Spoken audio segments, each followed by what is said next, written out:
I'm going to share something from this book called Watchfulness and Prayer, some themes from the Philokalia, that writing from the Eastern Orthodox Church, a collection of writings from some medieval monks about prayer and about contemplative prayer, inner life.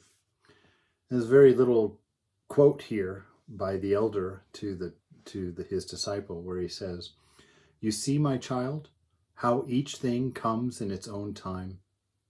For the ripeness of the grape, it was necessary for some time to pass, so that it may give us today the taste and therapeutic beneficial value that it has. The same thing happens with the prayer. My elder used to tell me that one spends many years with patience and asceticism and effort in prayer until he matures, so that the soul may render beautiful fruits of the Beatitudes. Those beautiful fruits being love, patience, kindness, forgiveness, equanimity of mind, inner strength. These beautiful things that come to us in time with a consistent effort. I was just reading in the Tao Te Ching also, where the wise teacher who's writing says, look how everything in this universe comes into being, spends a certain amount of time, and then returns to its source, and how content a flower is to be a flower while it's a flower, but how content it seems to be to let go and dissolve in order to rise again in the spring. And it's this beautiful cyclic way of seeing life and a humility in being that can be learned from that.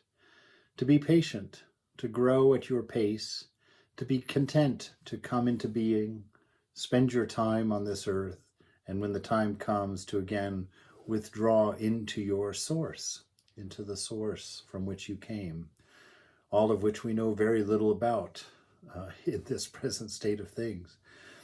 But to have that kind of patience and understanding about life, that greatness is in quietude, that strength is in mildness, and this steady acceptance, this not only accepting what is, but loving what is at every moment, to learn to love the moment, which is a very interesting thing. Once again, we come to that corollary where this moment, the I am, the isness, this moment is God.